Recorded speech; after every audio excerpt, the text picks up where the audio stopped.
Hello and welcome to Bookspot. I'm Earl Wyenberg. This time we will continue our reading of Have Spacesuit Will Travel by Robert Heinlein. Our narrator and protagonist Kip is attending the trial of his nemesis Wormface. Wormface discarded these defenses, explained that they were intellectual exercises to show how foolish the whole thing was under any rules from any point of view. He would now make his defense. It was an attack. The viciousness in his voice rose to a crescendo of hatred that made every word a slam like a blow. How dared they do this? They were mice voting to Bell the cat. I know, but that's how it came out in translation. They were animals to be eaten, or merely vermin to be exterminated. Their mercy would be rejected if offered. No negotiation was possible. Their crimes would never be forgotten. The only people would destroy them. I looked around to see how the jury was taking it. This almost empty hall had hundreds of creatures around the three sides, and many were close to us. I had been too busy with the trial to do more than glance at them. Now I looked, for this Wormface's blast was so disturbing that I welcomed a distraction. They were all sorts, and I'm not sure that any two were alike. There was one 20 feet from me who was as horrible as Wormface, and amazingly like him, except that this creature's grisly appearance did not inspire disgust. There were others almost human in appearance, although they were greatly in the minority.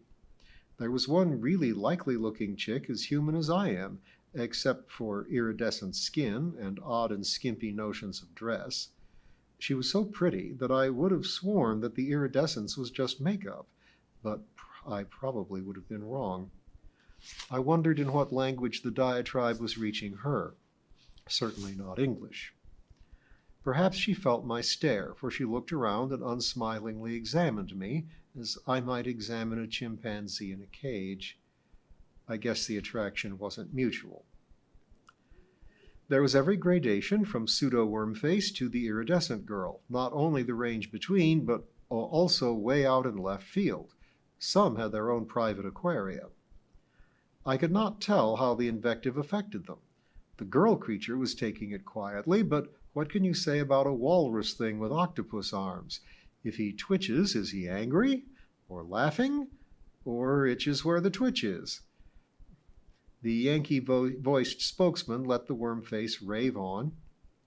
Pee-wee was holding my hand. Now she grabbed my ear, tilted her face, and whispered, "He talks nasty." She sounded awed. The Wormface ended with a blast of hate that must have overtaxed the translator, for instead of English, we heard a wordless scream. The Yankee voice said flatly, "But do you have anything to say in your defense?" The scream was repeated. Then the Wormface became coherent. "I have made my defense, that no defense is necessary." The emotionless voice went on to the mother thing. "Do you speak for them?"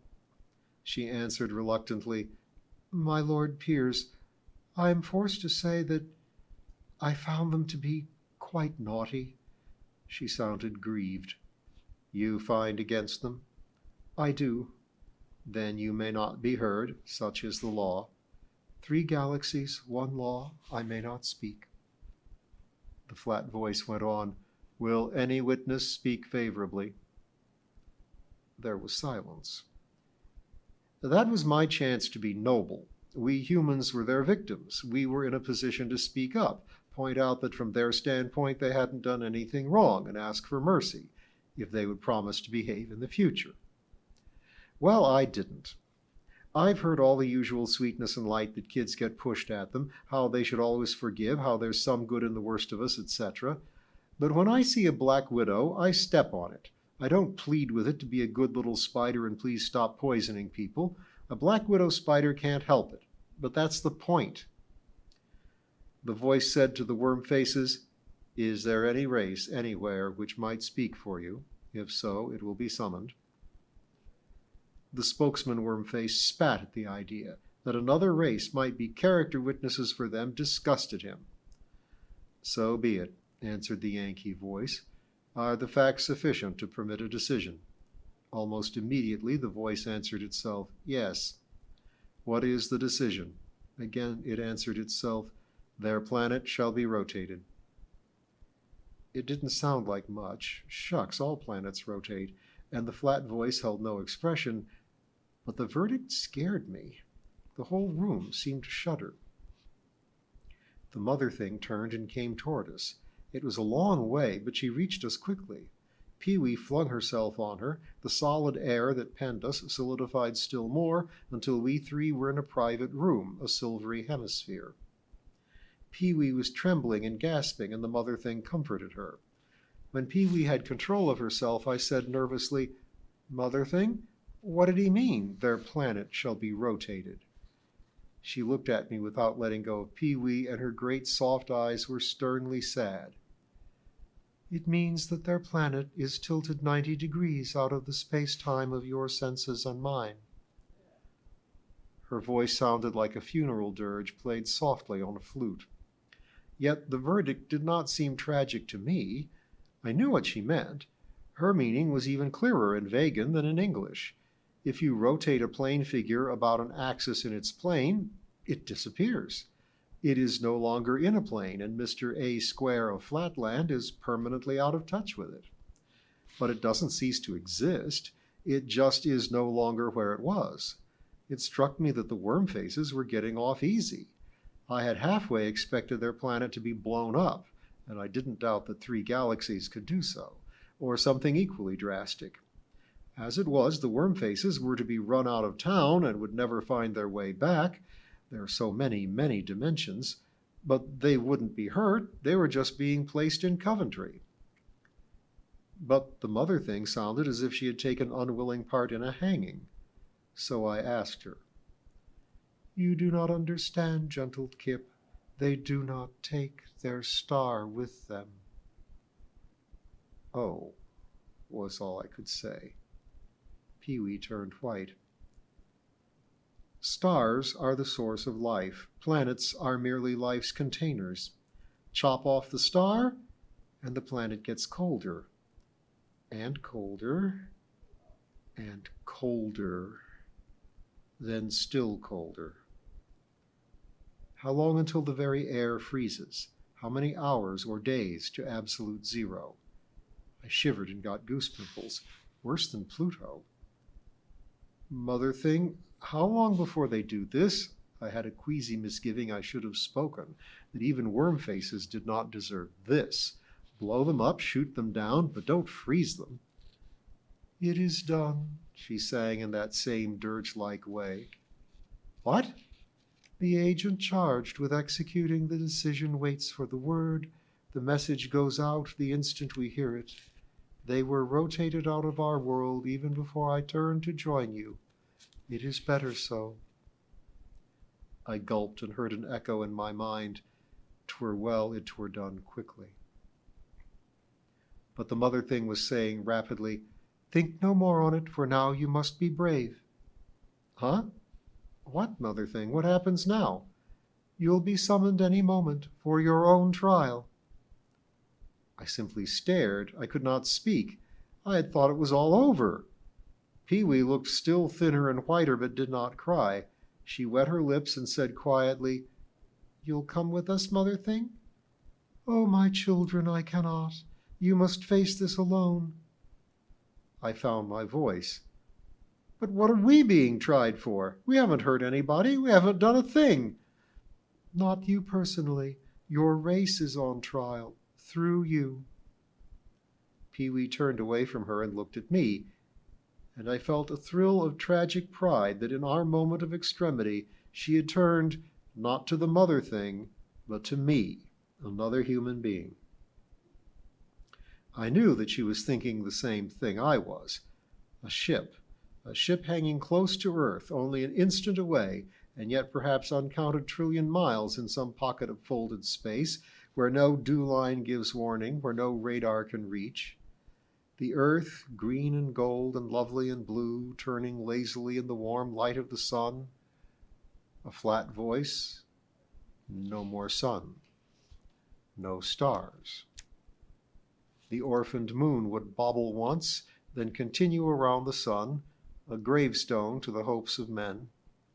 The few at Lunar Base and Luna City and Tombaugh Station would last weeks or even months, the only human beings left alive. Then they would go, if not of suffocation, then of grief and loneliness. Pee-wee said shrilly, "Kip, she's not serious. Tell me she's not." I said hoarsely, "Mother thing, are the executioners already waiting?" She did not answer. She said to Pee-wee, "It is very serious, my daughter, but do not be afraid. I extracted a promise before I surrendered you. If things go against your race, you too will return with me and be suffered to live out your little lives in my home. So stand up and tell the truth, and do not be afraid." The flat voice entered the closed space. "The human beings are summoned." Chapter 11. We walked out onto that vast floor. The farther we went, the more I felt like a fly on a plate. Having Pee-wee with me was a help. Nevertheless, it was that nightmare where you find yourself not decently dressed in a public place. Pee-wee clutched my hand and held Madame Pompadour pressed tightly to her. I wished that I had suited up in Oscar. I wouldn't have felt quite so under a microscope with Oscar around me. Just before we left, the mother thing placed her hand against my forehead and started to hold me with her eyes. I pushed her hand aside and looked away. "Oh, I know you mean well, but I won't take an anesthetic. Thanks." She did not insist. She simply turned to Pee-wee. Pee-wee looked uncertain, then shook her head. "We're ready," she piped. The farther out we got on that great bare floor, the more I regretted that I had not let the mother thing do whatever it was that kept one from worrying. At least I should have insisted that Pee-wee take it. Coming at us from the other walls were two other flies. As they got closer, I recognized them, the Neanderthal and the legionary. The caveman was being dragged invisibly. The Roman covered ground in a long, slow, easy lope. We all arrived at the center at the same time and were stopped about 20 feet apart. Pee-wee and I were at one point of a triangle, the Roman and the caveman each at another. I called out, "Hail, Unio!" "Silence, barbarian." He looked around him, his eyes estimating the crowd at the walls. He was no longer in casual dress. The untidy leggings were gone. Strapped to his right shin was armor. Over the tunic he wore a full cuirass, and his head was brave with a plumed helmet. All metal was burnished, all leather was clean. He had approached with his shield on his back, route march style, but even as we were stopped, he unslung it and raised it on his left arm. He did not draw his sword, as his right hand held his javelin at the ready, carried easily while his wary eyes assessed the foe. To his left, the caveman hunkered himself small as an animal crouches who has no place to hide. "Unio!" I called out. "Listen!" The sight of those two had me still more worried. The caveman I could not talk to, but perhaps I could reason with the Roman. "Do you know why we are here?" "I know," he tossed over his shoulder. "Today the gods try us in their arena. This is a work for soldiers and Roman citizens. You're no help, so keep out. Now, stay behind me and shout. Caesar will reward you."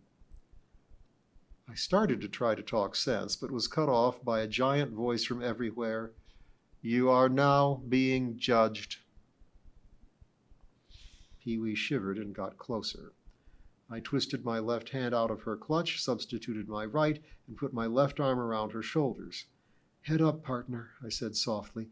"Don't let them scare you." "I'm not scared," she whispered as she trembled. "Kip, you do the talking." "Is that the way you want it?" "Yes, you don't get mad as fast as I do. And if I lost my temper, well, that'd be awful." "Okay." We were interrupted by that flat nasal twang. As before, it seemed close by. This case derives from the one preceding it. The 3 temporal samples are from a small Lanador-type planet around a star in an out-center part of the 3rd galaxy. It is a very primitive area, having no civilized races. This race, as you see from the samples, is barbaric. It has been examined twice before and would not yet be up for routine examination had not new facts about it come out in the case which preceded it. The voice asked itself, when was the last examination made? It answered itself, approximately 1/2 death of thorium-230 ago. It added, apparently only to us, about 80,000 of your years. Unio jerked his head and looked around as if trying to locate the voice. I concluded that he had heard the same figure in his corrupt Latin. Well, I was startled too, but I was numb to that sort of shock. Is it necessary again so soon? It is. There has been a discontinuity. They are developing with unexpected speed. The flat voice went on speaking to us. I am your judge. Many of the civilized beings you see around you are part of me. Others are spectators, some are students, and a few are here because they hope to catch me in a mistake. The voice added, this they have not managed to do in more than 1,000,000 of your years. I blurted out, you are more than 1,000,000 years old? I did not add that I didn't believe it. The voice answered, I am older than that, but no part of me is that old. I am partly machine, which part can be repaired, replaced, recopied. I am partly alive. These parts die and are replaced. My living parts are more than a dozen dozens of civilized beings from throughout 3 galaxies, any dozen dozens of which may join with my non-living part to act. Today, I am 209 qualified beings who have at their instant disposal all knowledge accumulated in my non-living part and all its ability to analyze and integrate. I said sharply, are your decisions made unanimously? I thought I saw a loophole. I never had much luck mixing up Dad and Mother, but there had been times as a kid when I managed to confuse issues by getting one to answer one way and the other to answer another. The voice added evenly, decisions are always unanimous. It may help you to think of me as one person. It addressed everyone. Standard sampling has been followed. The contemporary sample is the double one. The intermediate sample for curve check is the clothed single sample and was taken by standard random at a spacing of approximately 1/2 death of radium-226. The voice supplemented, call it 1,600 of your years. The remote curve check sample by standard procedure was taken at 24 times that distance. The voice asked itself, why is curve check spacing so short? Why not at least a dozen times that? Because this organism's generations are very short. It mutates rapidly. The explanation appeared to satisfy it, for it went on, the youngest sample will witness first. I thought he meant Pee-wee, and so did she. She cringed. But the voice barked, and the caveman jerked. He did not answer. He simply crouched more deeply into himself. The voice barked again. It then said to itself, I observe something. Speak. This creature is not ancestor to those others. The voice of the machine almost seemed to betray emotion, as if my dour grocer had found salt in his sugar bin. The sample was properly taken. Nevertheless, it answered, it is not a correct sample. You must review all pertinent data. For 5 long seconds there was silence. Then the voice spoke. This poor creature is not ancestor to these others. He is cousin only. He has no future of his own. Let him be returned at once to the space-time whence he came. The Neanderthal was dragged rapidly away. I watched him out of sight with a feeling of loss. I'd been afraid of him at first. Then I had despised him and was ashamed of him. He was a coward. He was filthy. He stank. A dog was more civilized. But in the past 5 minutes I decided that I had better love him, see his good points, for unsavory as he was human. Maybe he wasn't my remote grandfather, but I was in no mood to disown even my sorriest relation. The voice argued with itself, deciding whether the trial could proceed. Finally, it stated, examination will continue. If enough facts are not developed, another remote sample of correct lineage will be summoned. Unio. The Roman raised his javelin higher. Who calls Unio? Stand forth and bear witness. Just as I feared, Unio told the voice where to go and what to do. There was no protecting Pee-wee from his language. It echoed back in English, not that it mattered now whether Pee-wee was protected from unladylike influences. The flat voice went on perturbably. Is this your voice? Is this your witnessing? Immediately, another voice started up, which I recognized as that of the Roman, answering questions, giving accounts of battle, speaking of treatment of prisoners. This we got only in English, but the translation held the arrogant timbre of Unio's voice. Unio shouted, "Witchcraft!" and made horns at them. The recording cut off. The voice matches, the machine said dryly. The recording will be integrated. But it continued to peck at Unio, asking him details about who he was, why he was in Britain, what he had done there, and why it was necessary to serve Caesar. Unio gave short answers, then blew his top and gave none. He let out a rebel yell that bounced around that mammoth room, drew back, and let fly his javelin. It fell short, but I think he broke the Olympic record. I found myself cheering. Unio drew his sword while the javelin was still rising. He flung it up in a gladiatorial challenge, shouting, "Hail Caesar!" and dropped into guard. He reviled them. He told them what he thought of vermin who were not citizens, not even barbarians. I said to myself, uh-oh, there goes the game. Human race, you've had it. Unio went on and on, calling on his gods to help him, each way worse than the last, threatening them with Caesar's vengeance in gruesome detail. I hoped that even though it was translated, Pee-wee would not understand much of it. But she probably did. She understood entirely too much. I began to grow proud of him. That Wormface in Diatribe was evil. Unio was not. Under bad grammar, worse language, and rough manner, that tough old sergeant had courage, human dignity, and a basic gallantry. He might be an old scoundrel, but he was my kind of scoundrel.